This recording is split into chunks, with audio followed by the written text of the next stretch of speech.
இந்த வீடியோக்குள்ள போறதுக்கு முன்னாடி நம்ம சேனலை சப்ஸ்கிரைப் பண்ணாதவங்க சப்ஸ்கிரைப் பண்ணிடுங்க. பக்கத்துல இருக்க பெல் பட்டனையும் கிளிக் பண்ணிக்கோங்க. வாங்க வீடியோக்குள்ள போகலாம். 90s கிட்ஸ்களோட ஃபேவரட் தொகுப்பாளரா இருந்த சிந்துபாத் அப்படின்ற சீரியல் மூலமா ரசிகர்கள் மத்தியில கவனம் ஈர்த்த நடிகரும் தொகுப்பாளருமான ஆனந்த கண்ணன் எந்தவித கெட்ட பழக்கமும் இல்லாம புற்றுநோய்க்கு ஆளாகிட்டாரு அப்படின்னு அவரோட மனைவி உருக்கமா தெரிவிச்சிருக்காங்க. சிங்கப்பூர்ல பிறந்து வளர்ந்தவரா ஆனந்த கண்ணன் அங்க வசந்தம் சேனல்ல நடிகர் மற்றும் தொகுப்பாளரா தன்னோட டீனேஜ் வயசுல தொடங்கி இருந்தாரு. அதை தொடர்ந்து 2000 ஆண்டுகள்ல சன் மியூசிக்ல தொகுப்பாளரா களமிறங்கின இவரு சன் டிவில சிந்துபாத் அப்படின்ற சீரியல்ல சிந்துபாத் கேரக்டர்ல நடிச்சு அசத்தி இருந்தாரு. சரோஜா படத்துல சின்ன கதாபாத்திரத்துல நடிச்சிருந்த இவரு அதுக்கப்புறம் ஒரு சில படங்கள்ல நடிச்சிருக்காரு. முன்னணி நடிகர்கள் பலரையும் பேட்டி எடுத்திருந்த ஆனந்த கண்ணன் கடந்த 2021ஆம் ஆண்டு ரத்த புற்றுநோய் காரணமா மரணம் அடைஞ்சிருந்தாரு. அவரோட மரணம் 90s குழந்தைகள் மத்தியில பெரும் சோகத்தை ஏற்படுத்தி இருந்தது.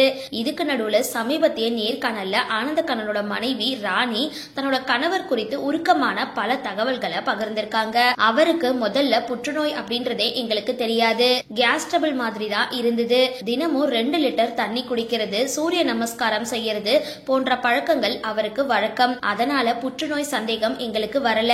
கேஸ் ட்ரபிள் அப்படின்னு நினைச்சு எண்டோஸ்கோப் எல்லாம் போட்டு பார்த்தோம், நார்மலா இருந்தது.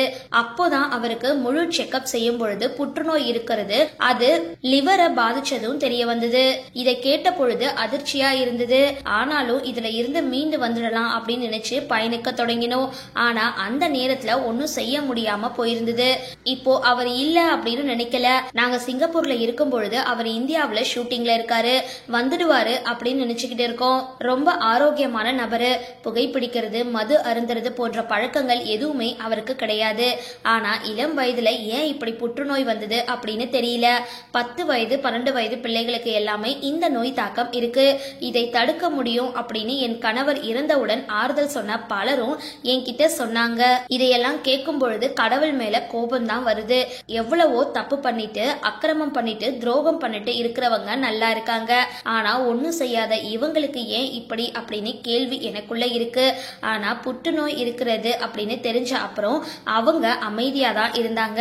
ஆனா அவரை எந்த அளவுக்கு சந்தோஷமா வச்சிருக்க முடியுமோ அப்படி வச்சிருக்கணும் அப்படின்னு விரும்பினேன் அப்படின்னு சொல்லியிருக்காங்க.